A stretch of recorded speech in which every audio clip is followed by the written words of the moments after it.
Hey everybody, it's Jeremy. Welcome back to Lucid's Tournament Game 7, where we are playing Helheim.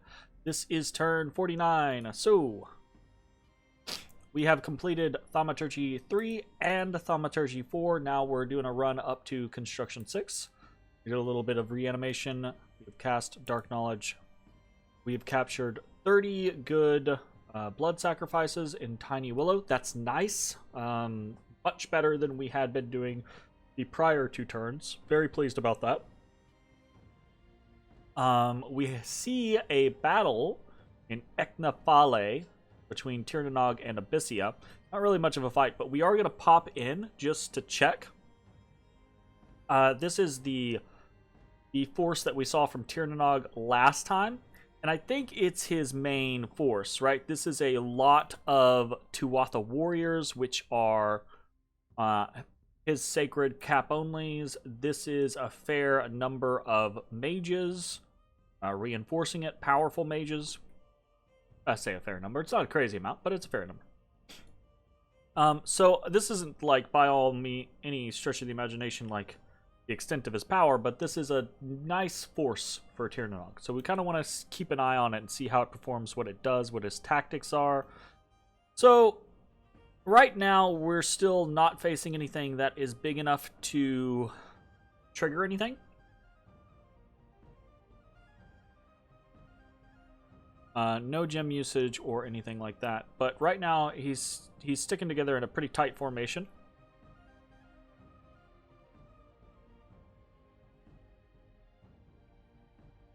He's got individuals that he is casting Gift of Flight on. Some lightning bolt action going out. Odie boy, you are just crying, aren't you? Come here. Come here. Come on.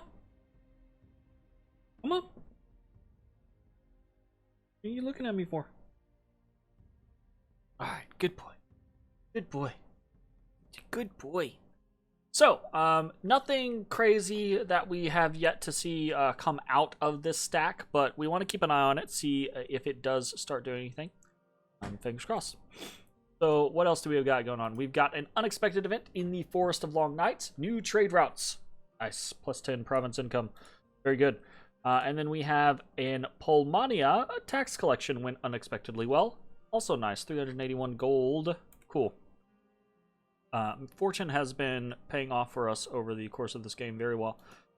We discovered in Ancient Woods them damn cultists. So, this is, we'll watch it real quick, but this is really nothing particular. It's a bunch of cultists.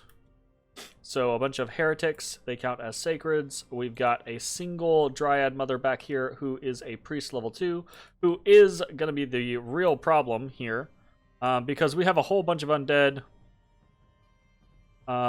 And I'm assuming, yep, she starts banishing.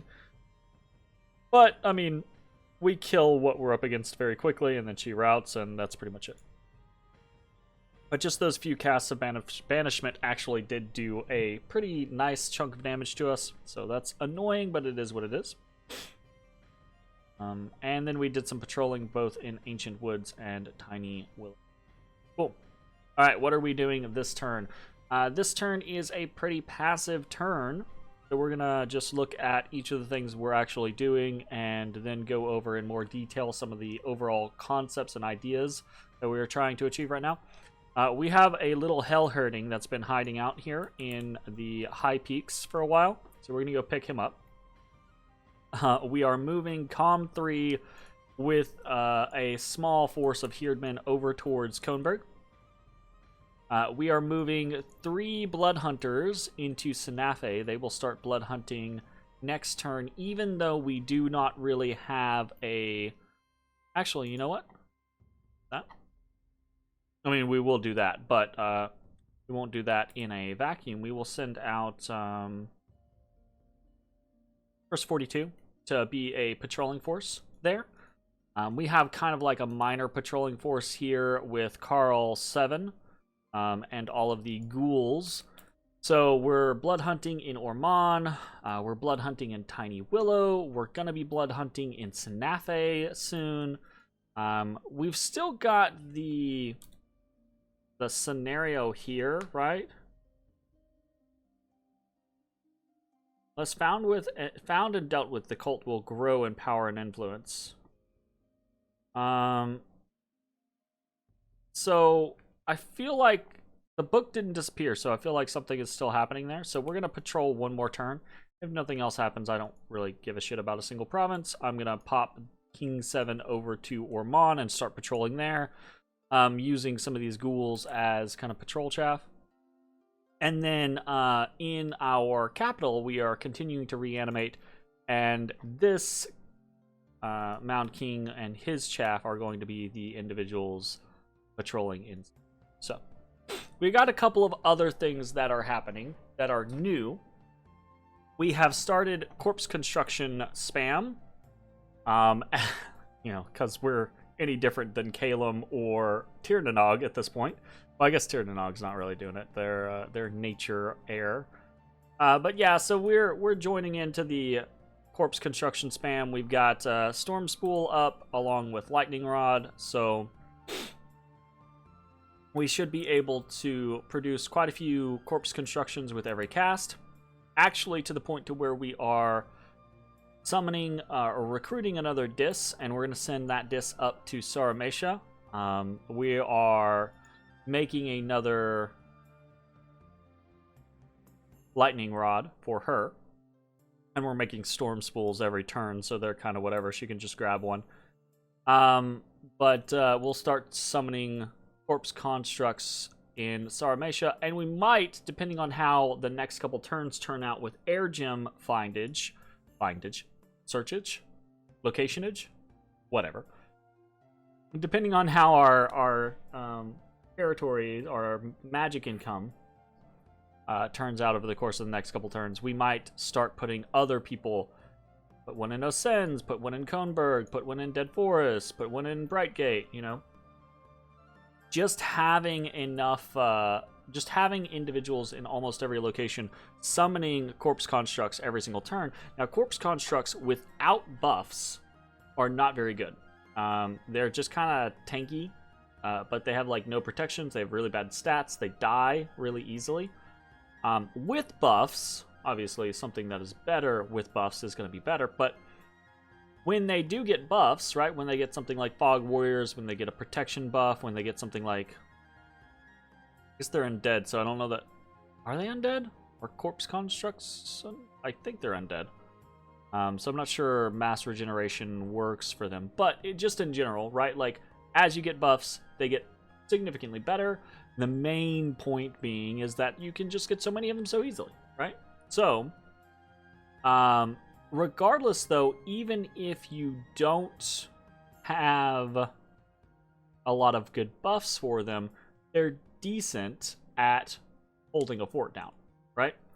Providing some fort defense and going from there. So, we're going to go that route, see how it goes, and yeah. If we end up running into the fact that we're not getting a whole lot of air gems, we'll just cut back and we won't actively pursue too many of the corpse constructs. What else are we doing? We're forging more sanguine dowsing rods in a couple of different locations. I think we're forging one here. I think we're forging another here. That should take us up to a total of 15. We are recruiting more Jarls all over the place. Hell yeah. Been here in Kohnberg. We're actually recruiting a Hellcarl up in Saramesha in order to start doing Dark Knowledge up here. And that's another thing. We are site searching. We're doing a bunch of remote site searching. Auspex, Gnome Lore. Doing another Gnome Lore down here. We're doing Augury with this Pyrrhoplegaton. We are doing Haruspex with this Jade Sorceress, right? And yeah, that should be good. So a little of extra forging as well. We're continuing to make dwarven hammers. We are making dragon helms right now every turn. Next turn, we will be construction 5. The turn after, it's very dicey whether or not we probably won't get construction 5 or construction 6 the turn after this. It will probably take 2 more turns because I have more people forging right now than I have researching. I could get this up to like 800, 850, 900, right? And if I did, we could potentially do it in 2 turns, but that's not the case. Probably not going to happen in 2 turns. Trying to think of if there's anything else big that is going down, but I don't think so. This is another turn where we are unable to utilize our blood. So our blood economy is far behind where we really need it to be. We are probably going to, knowing that, we are probably going to try to stay peaceable and get something going in Zimbria or Ungbaloth or you know, Ard or something like that. Ilaria, I don't know. To where we have more locations. That being said, we could do that, or we could be just adding more to these locations. Problem with that is the more you add to a specific location, the more unrest you drum up, meaning the more patrols you need in one specific location, or and the faster you kill the population. So there's actually kind of like a little bit of a sweet spot where you can blood hunt with enough patrollers and a high enough growth and a high enough population where it actually takes a long time for you to blood hunt your province down, right? Like 40, 50 turns. And at that point, it's kind of like, you're at the end of the game, whatever. Yeah? But yeah. Anyways, I think that's mostly it for like movements and actual like forgings and rituals and things like that. Oh, we are doing a couple Twiceborns. We're doing a Twiceborn. I say a couple. I think we're only doing the one.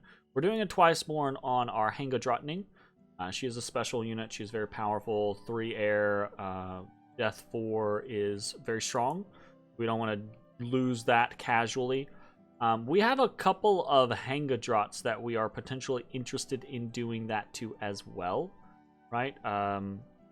But right now, I'm kind of holding. I think probably one of the big ones is this one, Hanga 6, who is an Air 3, Earth 1. And the reason why that is a big deal is because a Hangadrot, right, starts at Air 2, which means we got one of these two, and we got the 10%. So protecting a 10% is kind of worth it. Also, I don't know if this is something that I've just been incorrect about, or something that I'm misunderstanding, or maybe it's a special scenario because of the way mounts work. But so for Twiceborn, right? They changed Twiceborn a while back. It used to be like 10 death gems, no matter who it was.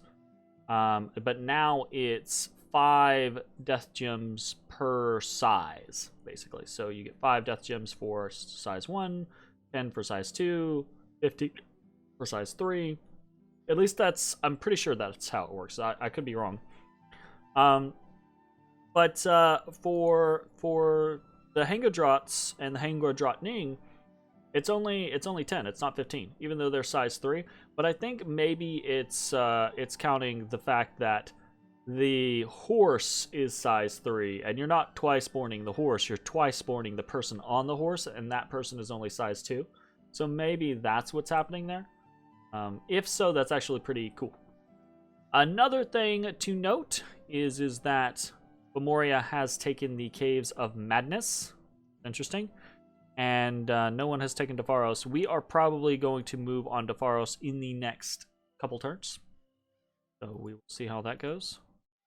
Continuing to recruit Jade Maidens, by the way, over here. We've got a healthy force that we are building up. We might consolidate a bunch of our Hellheardings over towards Defaros and hit that in the near future. And another interesting development, Henom's back. I mean, they're not back in force, and I don't know if they're going to be back long, right? But they are back at the moment. They have fought their way back out of their capital. They're taking land back for themselves. Awesome. More power to them. I hope they can prove to be a little bit of a weird thorn in Tirnanog's side and in Abyssia's side. So that would be pretty interesting. This sleeping giant continues to be the big problem, which I'm very sad that the world has stopped working against Calum.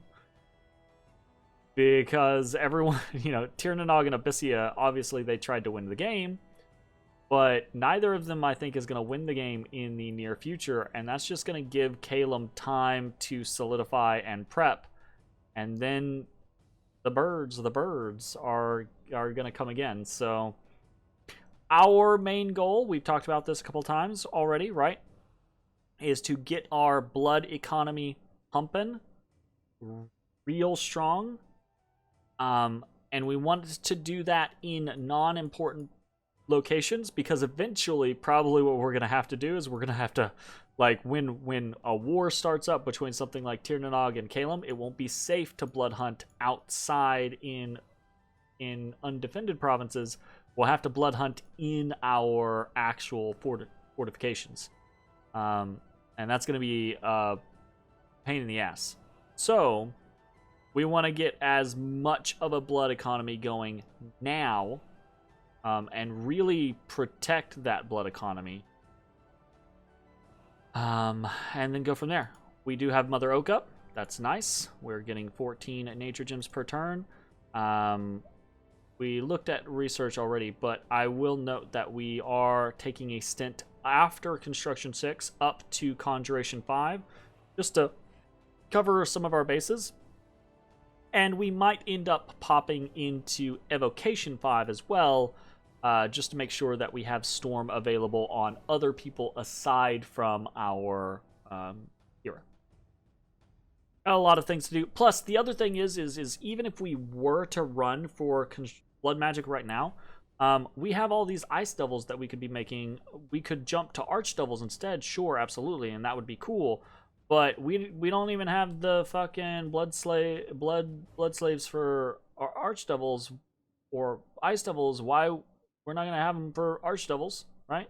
So I'm kind of in the scenario of like, fuck it, pump our brakes here while we set up the blood economy, get a couple of other things done that are going to help us in the long run, and then move forward. All right, anyways, I think that is going to be it for the turn. Not a whole lot of excitement or crazy shit happening, but some interesting stuff, right? Got a throne taken. We've got Henom kind of back in the game. We're setting up some adjustments, some investments for our future. Should be cool. All right, that's going to be it. I will see you all next time. Bye, everybody.